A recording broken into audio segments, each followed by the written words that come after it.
So the Capital One Venture X has been one of my absolute favorite cards, and when people ask me what to get when it comes to a premium travel credit card, 9 out of 10 times I'm recommending the Venture X because of how simple it is, the perks that you get, the kind of set it and forget it nature, and that effective annual fee that basically they're paying you to hold on to this card. So let's talk about the Venture X and see if it's a card that you should apply to moving forward. Let's get into it. Now, before we get started, I am fully aware that the Capital One Venture Card has a better sign-up bonus as of this video right now because you can get 75,000 miles as well as $250 in terms of a travel credit that can be automatically redeemed through the Capital One portal. So one kind of situation you get yourself into is applying for that Venture Card with that $95 annual fee, meet that sign-up bonus, and then product upgrade to the Venture X.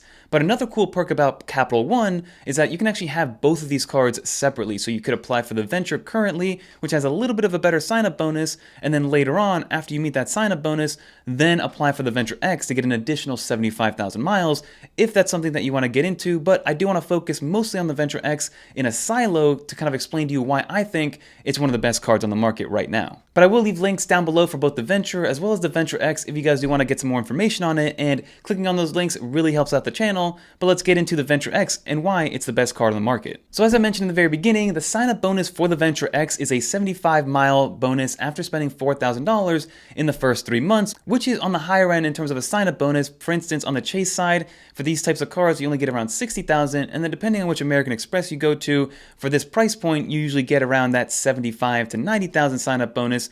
And the highest I've ever seen the Capital One has been 100,000 miles, but that was when it was first released. It's been at 75,000 for pretty much the entire year now at this point. Now, this is a premium travel credit card, so it's going to come with an annual fee, and that annual fee is $395. And then, of course, in the first year, you're going to actually get much more money because of the sign-up bonus if you do meet it, as well as all the other credits that come with it. So I kind of want to focus on year 2 to see if it's going to be worth keeping this card long-term after that sign-up bonus. Because at $395, there better be enough perks to kind of offset that and give me enough value to hold on to this card. And one of my favorite parts about the Venture X in particular is that it offsets that annual fee pretty much instantaneously just for holding on to that card. So every single year, including the first year of owning this card, you get a $300 travel credit, which is essentially a $300 gift card to be able to be used through Capital One's travel portal. At the end of the day, this is quote-unquote free and included in that $395 purchase, and then that travel credit will be instantly put towards that purchase. So you can either use it for 3 $100 stays, 1 $300 stay, or you can use it to subsidize maybe a $600 or $700 stay at a very premium high-end hotel with that $300, and instead of it being $600 or $700, it is now $300 or $400. So now you're at an effective annual rate of just $95 because you do have that $300 travel credit, but then on top of that, after your first year, so you don't get this with the sign-up bonus year, but after you do get your first anniversary year, Capital One will give you 10,000 miles to be able to use however you see fit. And those 10,000 miles are equal to a minimum of $100 because you can use those 10,000 miles for $100 towards travel through the Capital One travel portal, but then also you can actually transfer that out and get outsized value of 2, 3, even 5 cents per point, depending on what travel partners you're transferring this over to. So if you just do the math right there, the $300 annual travel credit plus the 10,000 miles anniversary bonus is $400 of value, and this card only costs $395. So just with those two perks, which are the perks that aren't going anywhere, you're actually getting paid $5 effectively to hold on to this card. And then on top of that, you do get a bunch of the nice perks of having a premium travel credit card. For instance, Capital One lounges, you can access them an unlimited amount of times at any airports that do have them. Now, there aren't too many. I think there's only 3 or 4 of them as of right now, but they are very nice. And if it is in one of your local airports, then this is an absolute no-brainer. But then on top of that, you also get Priority Pass lounge access. So these are the same Priority Pass lounges that American Express Platinum users have at $700, and the same ones that the Chase Sapphire Reserve card has at $550, but you're getting it here at $395 through this card, and you're able to access all those same exact lounges.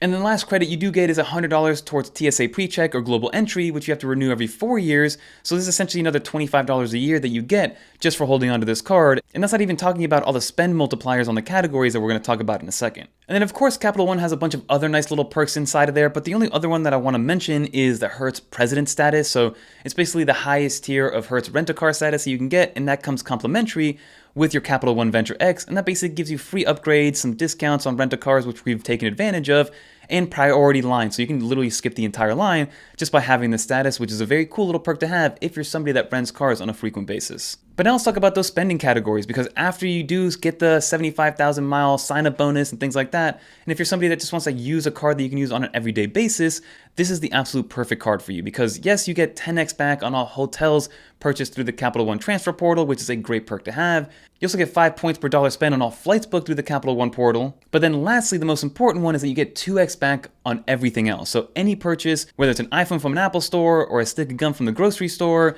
or maybe you're charging your EV, you get 2 miles per dollar spent on any category thereafter. And most cards in this price category might have some better multipliers for dining and for groceries at that 3x or 4x mark, but they all kind of go down to only 1x after that. So being able to have a catch-all card at 2x when it comes to 2x miles per dollar spent is something that you don't see very often. So being able to have this as your catch-all card, as your everyday card, as your set it and forget it, as you're kind of maximizing each dollar, I think the Capital One Venture X is a no-brainer for somebody that wants something that's very easy to use, kind of keep in your wallet and use it as an everyday card. And I do briefly want to mention the transfer partners that Capital One has, because they have some great airline transfer partners. For instance, my favorite is going to be British Airways, to be able to book things like American Airlines flights through them. Also, you have Air France and KLM to be able to purchase some awesome business class flights, which we took earlier this year from Amsterdam back to JFK in KLM Business, which was absolutely amazing. And then you have Air Canada, so you can book things like United International on business class to be able to fly from, let's say, JFK over to London Heathrow. All great ways to maximize those 75,000 points and then some after you are using this Venture X card.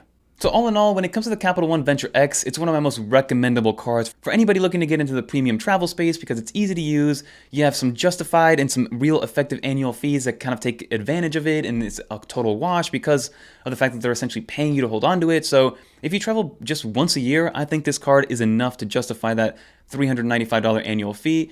And we have heard of some features getting warped or getting kind of devalued in terms of Capital One when it first got announced, but I think the main ones that are going to be here to stay, and even if they lose everything else, as long as it has that $300 travel credit, the 10,000 mile anniversary bonus, Priority Pass, and Capital One Lounge access, those 4 things alone are enough for me to hold on to this card. Now, if they get rid of that travel bonus or they get rid of the anniversary bonus, then obviously this card is not going to be worth it anymore, but those are going to be the mainstays that I think are going to make this card worth it moving forward. So let me know in the comment down below what you think. Are you somebody that has a Capital One Venture X? Are you looking to get to the Capital One Venture X? I actually applied for it about 7-8 months ago now at this point, and it's been one of my favorite cards. And if you guys want to see that video, I'll link it down below. And I will link some information on the Capital One Venture X down below if you guys do want to apply for it. Definitely check it out. It helps out the channel. But that'll do it, everybody. If you made it to the end, leave a little dolphin in the comments down below so I know you made it to the end. And if you guys want to watch more videos like this one, YouTube thinks you're going to like this video right here, and I think you're going to like this video down here. But that'll do it, everybody. Definitely apply for it if you're in the market for a new premium travel credit card. Peace.